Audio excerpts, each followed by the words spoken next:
Não há nenhuma evidência de Deus, mas nem todo ateu compartilha sua opinião sobre o aborto. Não me importa o que eles pensam. Eu sei o que penso. 1. A ressurreição de Jesus nunca aconteceu. Quer dizer, bem, isso é uma afirmação, Peter. E quanto a algumas evidências? Você consegue entender, Peter, como dizer isso pode soar incrivelmente arrogante? Não, não. Peter, é muito fácil dizer que não vale a pena ouvir. Você me tenta a dizer isso sobre algumas das coisas que você diz, mas não vou fazer isso porque me parece muito importante ouvir o que o cristianismo afirma antes de julgá-lo. Oh, Jesus! Bem, você entendeu, Peter Edward. A ciência lida com questões reais. A ciência lida com questões para as quais há evidências. Enquanto uma pergunta religiosa típica pode ser, 1. Qual é o propósito do universo? A ciência pode descartar essa pergunta como irrelevante. Não há evidências de que haja qualquer propósito no universo. Uma das suas principais questões é: por que existe algo em vez de nada? Certamente parece que existe algo e presumimos que antes de existir algo não havia nada. Portanto, parece ser uma questão real e a ciência tem como objetivo tentar responder a esse tipo de questão e não há razão além do pessimismo para esperar que a ciência pare e não responda a todas as grandes questões reais da existência.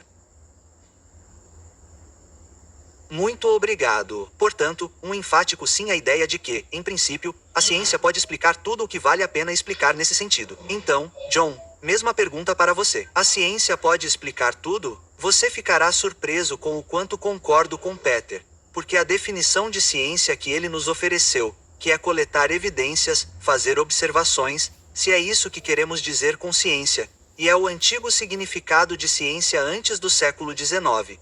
Então é claro que a ciência pode explicar tudo, porque a própria palavra, explicação, significa fazer observações e anotações baseadas em evidências.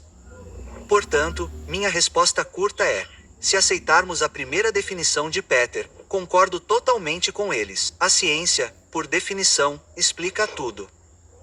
E quando as pessoas hoje em dia dizem que a ciência pode explicar tudo, elas não estão se referindo simplesmente a fazer observações e comparar notas. Por exemplo, isso se aplicaria a qualquer exame histórico ou forense.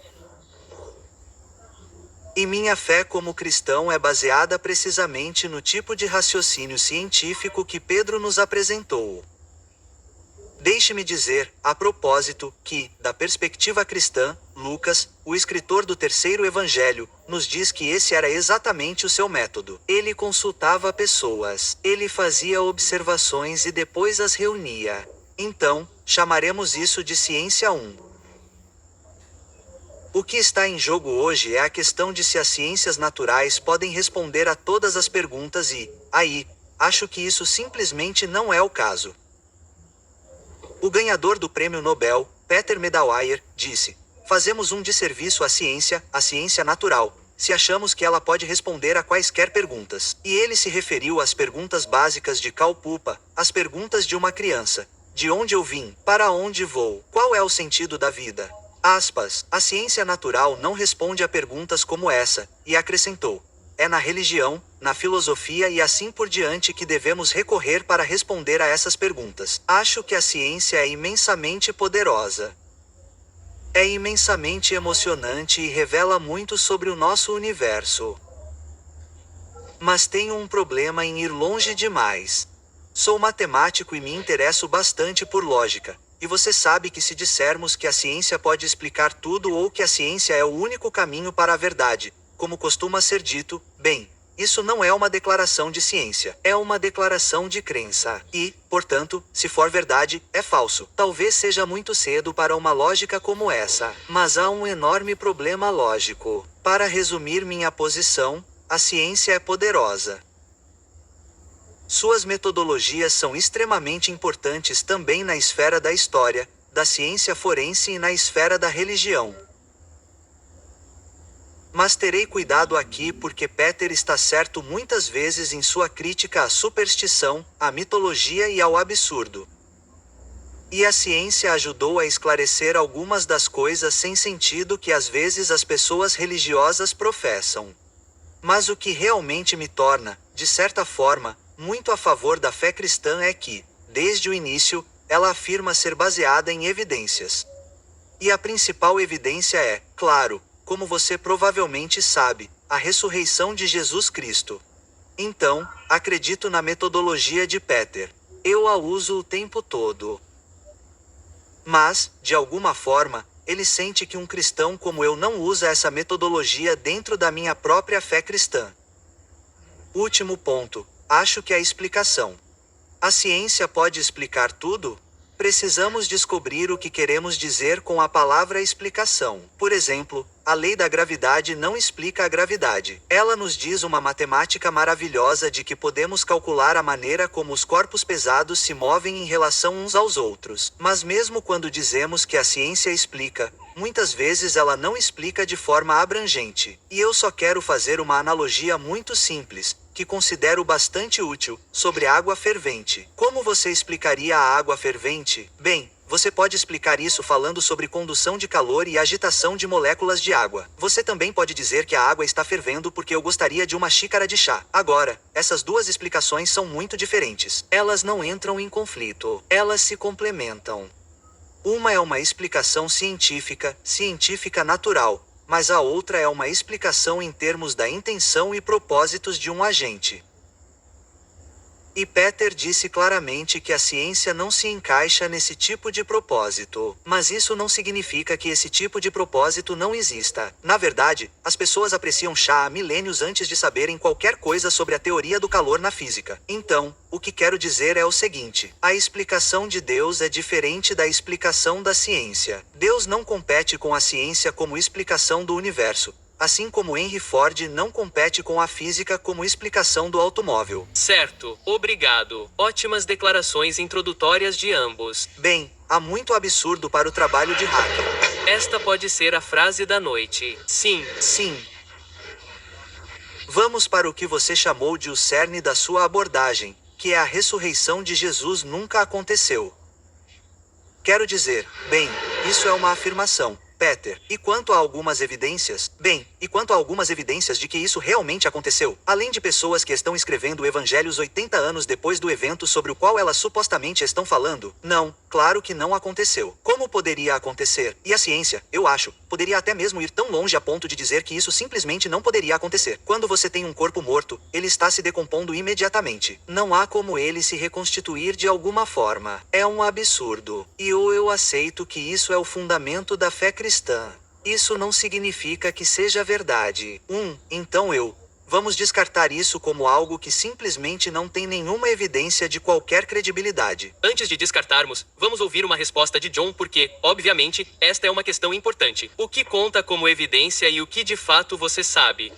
Eu suponho que você pode argumentar que a ciência não pode explicar a ressurreição. Bem, eu não argumentaria dessa forma. Eu diria que a ciência não pode proibir uma ressurreição porque, veja bem, a ciência prossegue descobrindo as regularidades com as quais a natureza funciona e fez um trabalho impressionante. E o fato de sabermos que cadáveres normalmente não ressuscitam. Essa é uma lei da natureza. Nesse sentido, significa que reconhecemos que algo muito especial aconteceu se aconteceu. Mas a questão é a seguinte.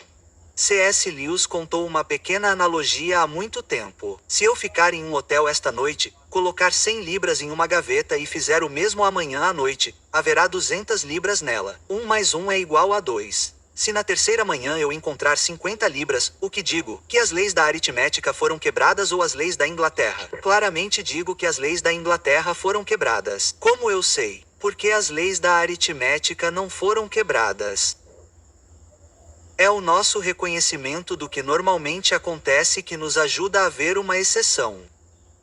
Agora, se eu estivesse afirmando que o corpo de Jesus ressuscitou dos mortos por processos naturais que ocorreram no túmulo 5 minutos antes de acontecermos, sim, isso seria errado. Mas não estou afirmando isso. O que os cristãos afirmam é que o Deus que criou o universo e construiu as regularidades é capaz de pura especulação. Não, isso não vale a pena ouvir. Isso não é especulação. Bem, vamos ouvir e então você responde. Pedro, é muito fácil dizer que não vale a pena ouvir.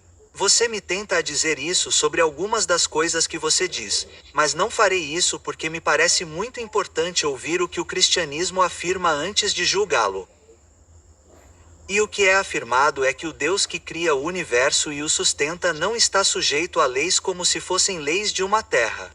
Ele estabeleceu as regularidades e pode inserir um novo evento nelas. E a afirmação é, e com isso concluo, que Deus ressuscitou Cristo dos mortos por uma entrada de poder colossal. Ó, Jesus! Bem, você entendeu, Peter, em uma coisa. Olha, quero dizer, essa é a afirmação no final das contas. Mas quero dizer, todo mundo aqui sabe que isso é um absurdo. O que você está inventando é um agente que pode fazer o que quiser. Ele ou ela gosta. Eu suponho que você tenha que dizer isso hoje em dia. E então você é a maneira mais preguiçosa de explicar as observações. Mas a questão é que, enquanto estou sentado aqui e leio seus livros e explico química e todo esse tipo de coisa, eu digo que isso é maravilhoso. Isso não está contradizendo a explicação de Deus porque a explicação de Deus está dizendo que você, como químico, só tem um universo para estudar porque Deus o criou em primeiro lugar. Mas ele não está competindo. Na verdade, curiosamente, nos primeiros capítulos de Gênesis, Deus ordena aos seres humanos que nomeiem os animais. Ele começa com a taxonomia, que é a disciplina intelectual básica. Em outras palavras, ele disse: vá e faça ciência e você a achará totalmente fascinante. Então, acho que você está argumentando sobre um Deus de palha e não sobre um espantalho. Você não sabe se Deus estava começando uma ciência. Ele pode ter ficado tão entediado com sua criação que queria diverti-los. E então, bem, quem está especulando agora? Sim, estou. Sim, certo. Acho que qualquer especulação que use a palavra Deus é intelectualmente corrupta. Quero dizer, mas isso é absurdo. Não existe Deus. Posso não ficar quieto. Não há um pingo de evidência para Deus. O fato de que no cerne da biologia está a palavra mais longa que já descobrimos, o código genético é novamente consistente que este universo é um universo baseado em palavras. No princípio era o mundo, todas as coisas foram feitas por ele. Então vejo evidências de inteligência racional em toda a ciência. Mas vejo que a visão de mundo alternativa, o ateísmo, enfraquece isso. Embora perceba a mesma inteligência racional e, portanto, como poder explicativo nesse nível. Mas veja, eu disse que o cristianismo não é meramente uma filosofia. E se Jesus Cristo realmente ressuscitou dos mortos, então isso abre enormes possibilidades de encontro pessoal na minha vida agora. E a principal razão pela qual acredito que o cristianismo é verdadeiro é porque o cristianismo é testável. Ah, que bobagem! Como ele pode ser testado? Bem, Peter, deixe-me encarar isso de frente. Cristo disse quando estava na terra. Ele não o fez, mas vá em frente. Cristo disse que se uma pessoa considerasse as evidências e viesse a acreditar que ele era Deus encarnado, que estava morrendo em uma cruz para dar perdão e trazer paz com Deus. Bem, podemos testar isso. Eu testei e vi centenas de pessoas serem testadas. Quer dizer, tome um exemplo. Eu estava dando uma palestra em Harvard há algum tempo para algumas milhares de pessoas e quando terminei, um jovem estudante chinês se levantou e disse: olhem para mim. Então olhamos para ele e eu disse: por que deveríamos olhar para você? Ele estava absolutamente radiante. Ele disse que você devia me olhar, pois há 6 meses assisti a sua palestra na Penn State. Eu estava no final. Minha vida estava uma bagunça completa e algo que você disse desencadeou uma busca e comecei a ler o Novo Testamento por mim mesmo e me tornei um cristão. Olhe para mim agora. Agora, senhoras e senhores, eu vi isso acontecer não uma, nem duas, dezenas de vezes. E quando você vê o vício em drogas transformado em comida na mesa, quando você vê relacionamentos quebrados sendo consertados e você pergunta às pessoas: o que aconteceu com você? E elas dizem de várias maneiras: eu me tornei um cristão. Eu tive um encontro com Cristo. Você começa a somar 2 mais 2 e dá 4. E eu não ficaria aqui nem por um segundo se não acreditasse que essas promessas que Jesus fez podem realmente ser cumpridas na vida de uma pessoa hoje.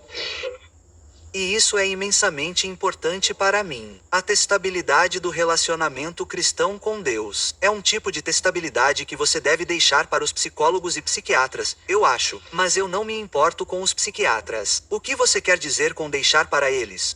Porque eles entenderão porque essas pessoas encontraram conforto.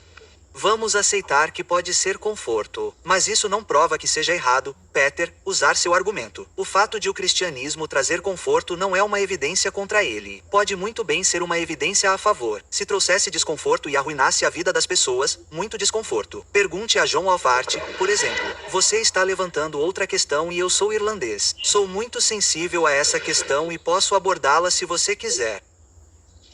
Não preciso de um agente por trás disso, a menos que esse agente seja infinitamente indolente, infinitamente anárquico ou infinitamente ignorante, o que não acho que você atribuiria essas qualidades a um Deus.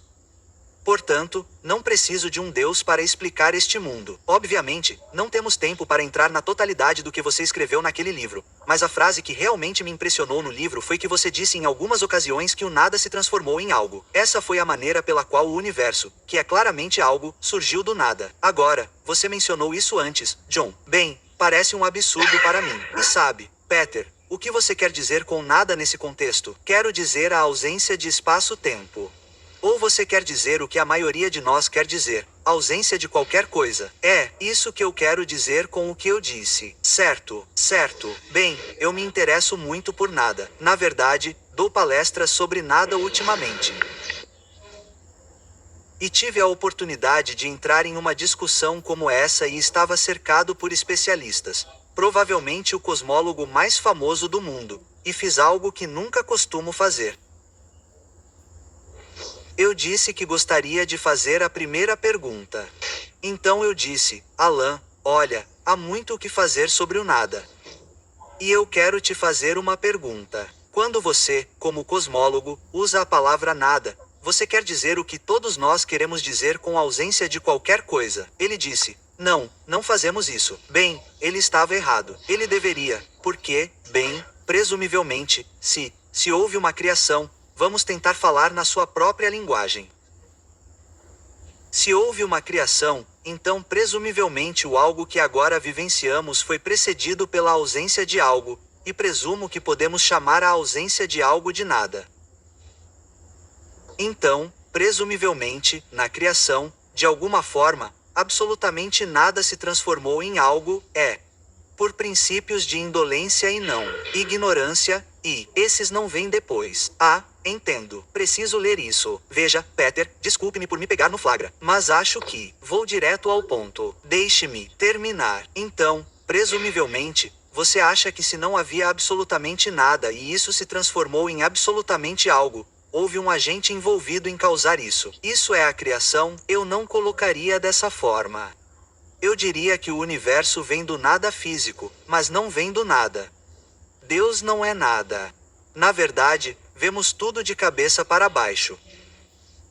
Temos a tendência de pensar, em parte, devido à forma como fomos educados em termos científicos, que massa, energia e matéria são as coisas básicas do universo. Claro, agora chegamos ao ponto em que nada é a coisa básica. Eu gostaria de dizer sobre isso que não acredito.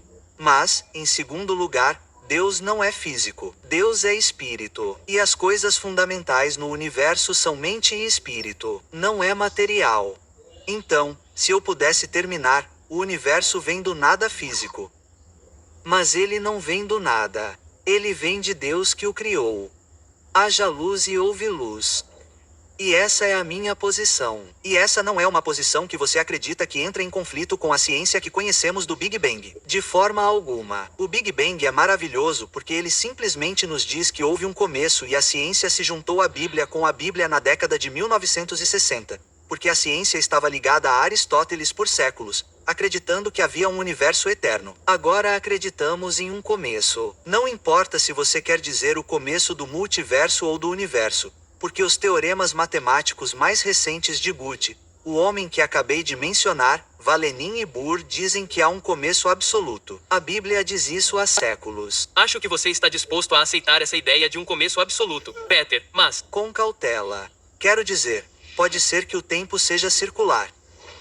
E embora estejamos vendo apenas alguns bilhões de anos e pareça reto, mas estou preparado para aceitar que esse pode muito bem ter sido o começo. Mas sua visão é que antes, bem, se você pode falar de ser anterior a isso, não havia nada e o algo surgiu do nada. Obviamente, muitas pessoas dirão que isso soa como uma contradição em termos. Bem, já que temos algo e originalmente não havia nada, então acho que deve ser verdade que o nada se transformou em algo. Mas você precisa ter muito cuidado com isso. Não é uma questão de nada se transformar em algo. Mas o que eu gostaria de dizer é que, na minha análise do que as pessoas acreditam que o nada é, a Stephen Hawking, a Lawrence Krauss, e tendo lido todos os seus livros, descobri que a maneira como eles conseguem algo do nada.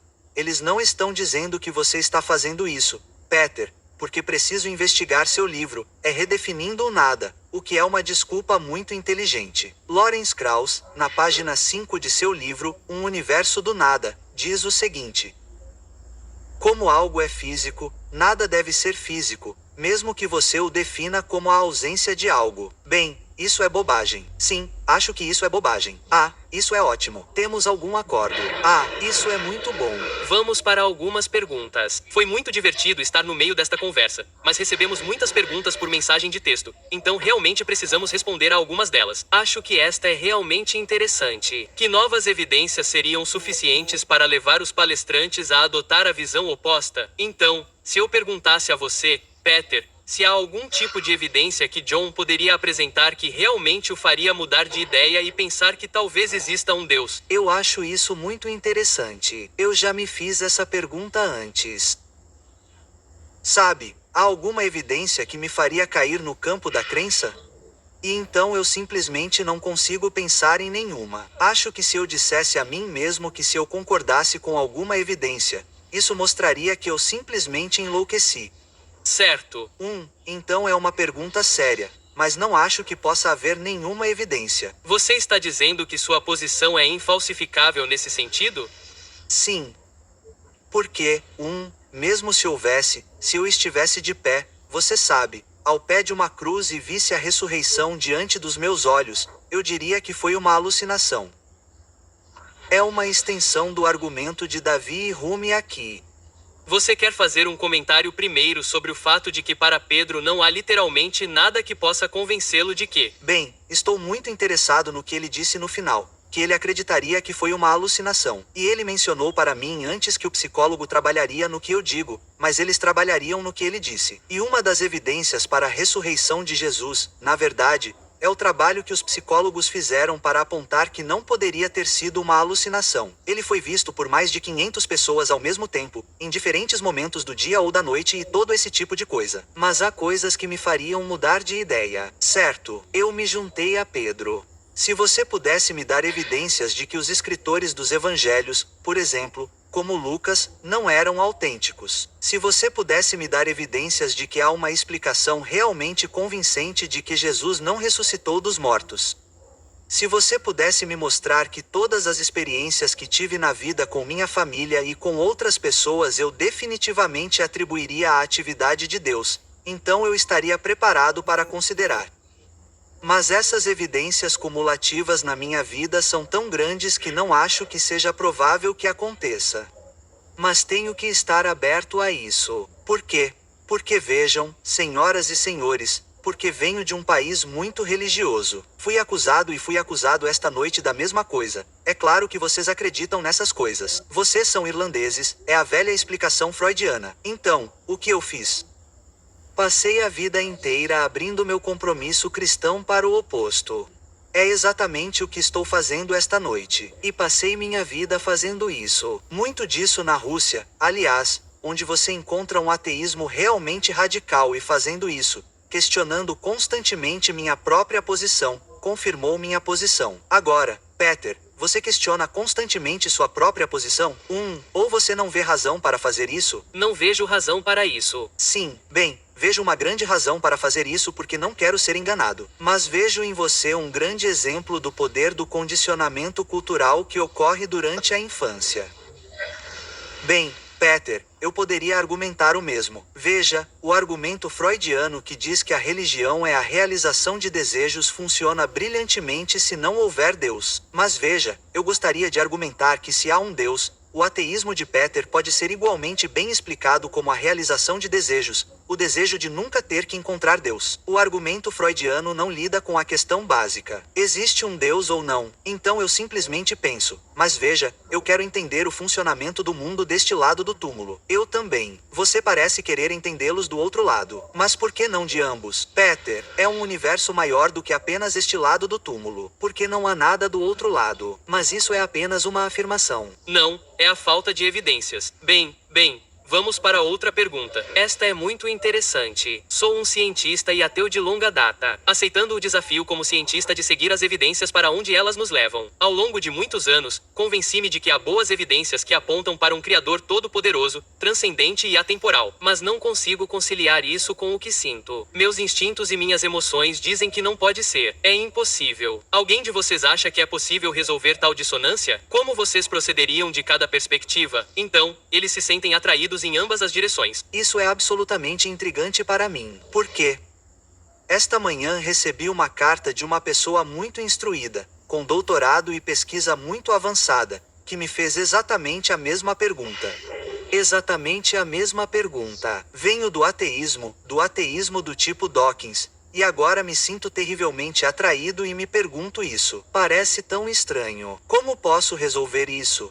Minha atitude em relação a isso é reservar um tempo, conversar com outras pessoas, outros cristãos, seus amigos, descobrir o que os motiva e ler o máximo que puder, cheio de perguntas.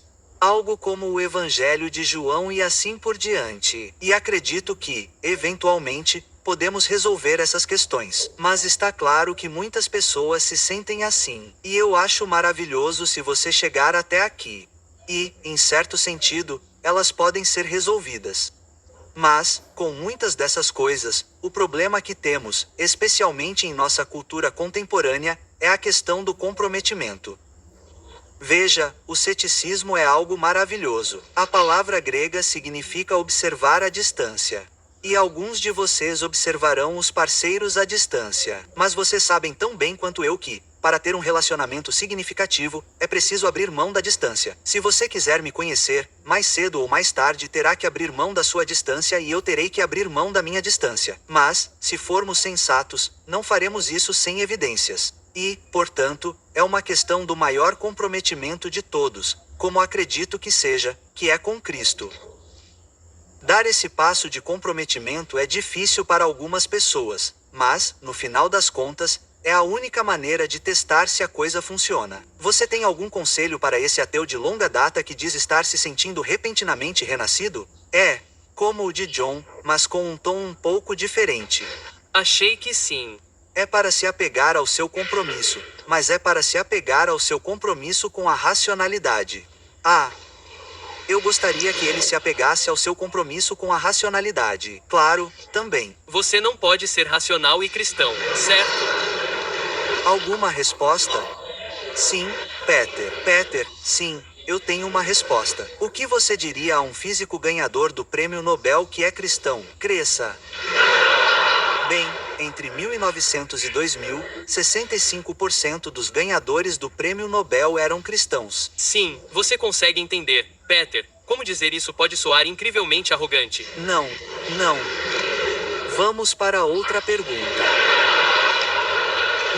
Talvez você comece esta, John.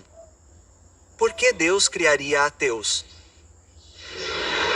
Tenho uma forte convicção sobre isso, de que a coisa maravilhosa sobre a maneira como fomos feitos como seres humanos é que Deus nos ama o suficiente para nos dar responsabilidade real para que nossas decisões e escolhas morais sejam cheias de significado. Se você diz que Deus cria cristãos ou ateus, você acaba tendo uma espécie de situação robótica em que somos simplesmente marionetes em uma corda. E eu não acho que isso esteja de acordo de forma alguma com o Deus que se revela em Cristo. Peter, Eu acho que é falar de deuses que criam ateus. falar sobre Deus cria ateus. Como se as pessoas começassem a investigar isso, elas se tornam ateias. Ah, então elas deveriam. E quando elas veem o mal que a crença em Deus traz para o mundo?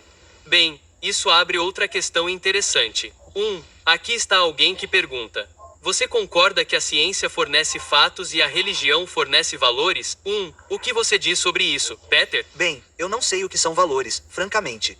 Eles são. Acho que estamos falando sobre valores morais. Suponho que esse tipo de coisa pode esclarecer a moralidade e questões de comportamento moral e assim por diante. E acho que pode ser porque nos comportamos de maneiras que são governadas pela infraestrutura que surgiu por meio da evolução.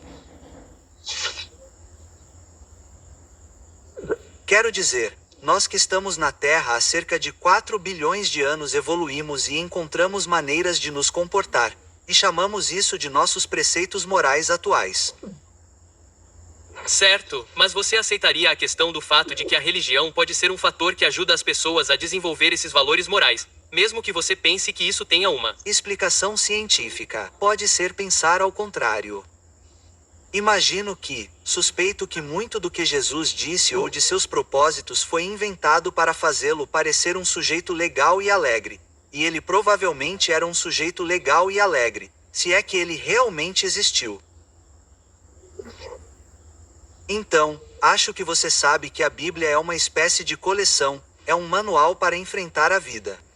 A mesma pergunta, suponho, então, John, essa moralidade, em primeiro lugar, suponho que respondendo a Peter, pode ser simplesmente explicada por um tipo de cooperação evolucionária produzida. Eu não acho, então acho que você pode basear virtualmente qualquer tipo de moralidade em teorias da evolução. Se você pegar a visão da natureza, com dentes e garras, e a sobrevivência do mais apto, você acabará em Avites. Mas eu não fui além disso. Eu disse, foi alimentado com o leite da humanidade. Apenas sobre isso. Eu estava prestes a dizer que Darwin favorecia as formigas e se você observar as formigas, você pode obter um bom argumento para a cooperação altruísta. Você pode construir qualquer tipo de moralidade no comportamento animal que quiser. Minha opinião é que você não pode obter moralidade da ciência. A ciência pode comentar sobre isso. A ciência pode dizer se um feto sofre dor, por exemplo, mas não pode decidir a moralidade do que você faz com esse feto. Mas ela pode entender, e não estou dizendo que pode fazer previsões ou algo assim, mas acho que pode entender as raízes da moralidade. Bem, não tenho certeza se pode. Acho que é muito melhor entender as raízes da moralidade por meio de investigação científica, que inclui antropologia, etologia e assim por diante, do que simplesmente aderir a uma coleção de histórias populares escritas em vários lugares. Bem, tudo isso é especulação desenfreada. Mas se eu voltar à questão da moralidade e da ciência, Einstein mencionou uma vez, você pode falar dos fundamentos éticos da ciência, mas não pode falar dos fundamentos científicos da ética. Richard Feynman, que ganhou o Prêmio Nobel de Física, ressalta que as leis da natureza não vêm acompanhadas de regras sobre o que devemos fazer com a evolução, a etologia, a psicologia, a filosofia e todas essas coisas. Mas dizer que a evolução vem junto não é diferente de dizer que Deus vem junto. É apenas colocar um rótulo em algo que não tem explicação. Mas deixe-me chegar a isso, Peter. Você mencionou uma ou duas coisas que me incomodaram. E uma delas foi se Jesus realmente existiu. Agora, você está interessado em ciência e evidências. Eu não sei, e já li a maioria delas. Um historiador antigo no mundo que questionaria não apenas a existência de Jesus, mas os fatos básicos de sua vida e assim por diante. Pessoas que estudam essas coisas e me preocupa quando uma pessoa como você disse ele existiu porque há evidências de que ele existiu. Você deveria ler mais amplamente do que claramente fez. Quero dizer, há muitos estudiosos que questionavam a existência histórica, e se me permite dizer, Richard Dawkins citou um deles. Dawkins acredita que Jesus existe, mas ele diz, pode-se argumentar que Jesus nunca existiu, e ele menciona o professor Wales de Londres. Ele não disse a ninguém que este é um professor de alemão, não um historiador antigo. Então, temo ter lido tanto ateus, historiadores antigos, cristãos, agnósticos, todos os outros, eles concordam basicamente sobre isso. Então, me parece que se você está interessado em fazer observações e anotações e ciência nesse sentido geral, então a existência de Jesus é cientificamente estabelecida. É racionalmente estabelecida pela ciência histórica. Não sei que porcentagem coloco nisso. Talvez 80% seja verdade, mas não acho que seja 100%. Vamos falar sobre uma questão relacionada a isso. Alguém pergunta: por que John acredita especificamente no Deus cristão e as outras religiões? E outra pessoa faz uma pergunta semelhante: como alguém pode decidir entre as milhares de religiões oferecidas sem o uso de um método confiável como a ciência? Então, por que seu Deus e não outro, John? E como você chegou a essa conclusão em primeiro lugar? Esta é uma questão bastante delicada, mas a única maneira de abordá-la é pelo método de investigação racional de Peter.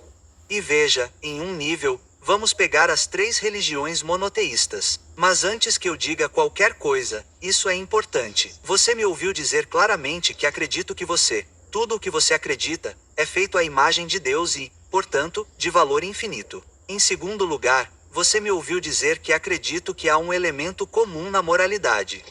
Então, quando você levanta questões sobre outras religiões, por favor, entenda que não estou criticando sua moralidade. Isso é muito importante. Nem estou criticando seu valor. Estou sendo questionado racionalmente. Com base em que você escolhe, então, vou lhe dizer aqui um nível.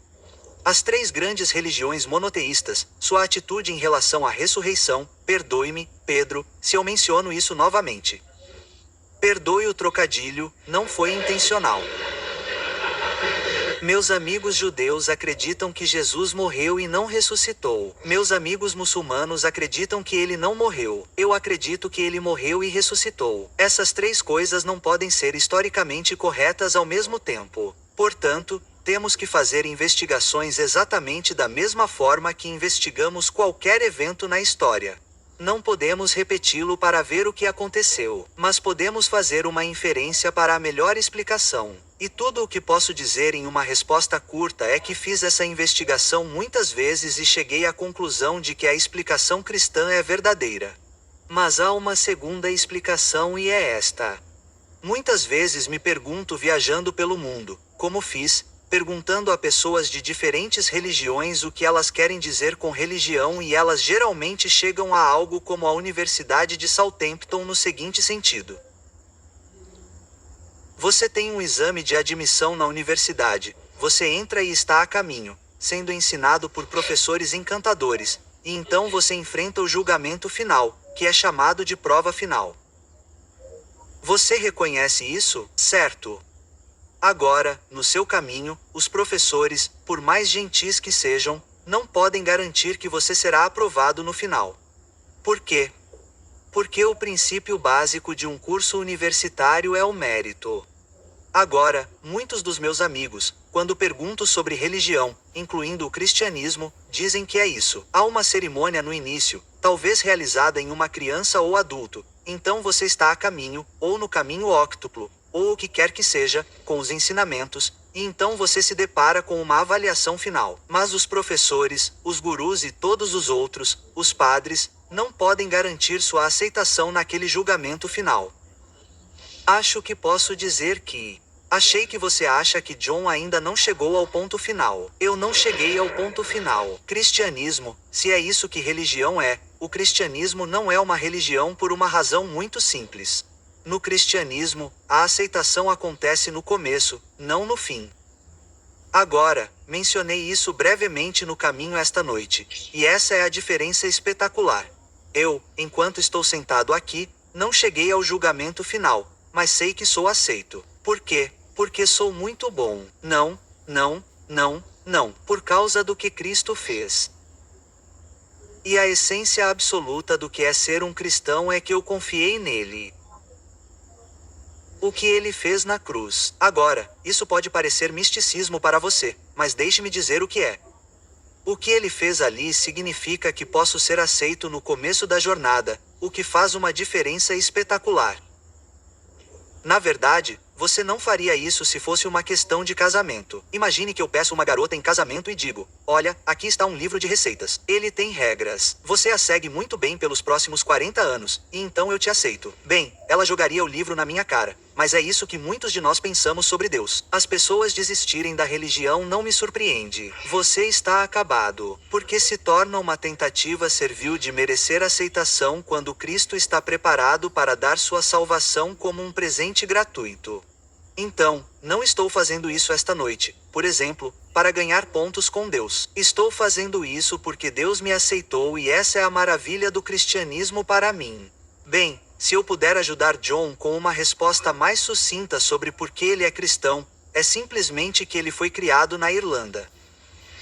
Mas Peter, isso é um absurdo. Ele está dizendo que, como você me dá uma origem genética, isso explica tudo o que faço. Condição cultural. Não, mas a questão é, Peter. E eu também conheci muitos ateus da Irlanda do Norte. São Muitos. Sempre há exceções. Mas Peter, eu tenho visto repetidamente as pessoas mudando sua visão de mundo, o que mostra que não é culturalmente dependente. Essa foi uma das perguntas mais importantes para mim. Isso mostra que você é particularmente contaminado por sua criação. Bem, é muito gentil da sua parte dizer isso. Foi uma noite interessante. Precisamos encerrar as coisas. Há algo mais que gostaríamos de dizer para encerrar a noite antes de seguirmos nossos caminhos separados? Você quer começar, Peter? Bem, a ciência é o caminho, a verdade e a luz. Devemos nos orgulhar, como eu disse no começo, de que, de uma forma ou de outra, por meio de empreendimentos colaborativos, mente aberta, matematização e observação, estamos nos aprofundando no funcionamento do mundo, na estrutura da realidade e respondendo a todas as grandes questões do ser. Devemos nos orgulhar de que nós, macacos que caímos das árvores, tenhamos avançado tanto intelectualmente. E embora eu reconheça que a crença religiosa é um componente dessa jornada, estamos nos libertando dessa crisálida e tomando conta da charneca. John, considerações finais. Ciência é maravilhosa, mas o Deus que nos deu um mundo no qual a ciência pode ser feita é ainda mais maravilhoso. E sou muito grato por não ser um conjunto abstrato de disciplinas intelectuais, mas uma pessoa que disse: eu sou o caminho, a verdade e a vida. Podemos ter uma salva de palmas para os nossos dois convidados?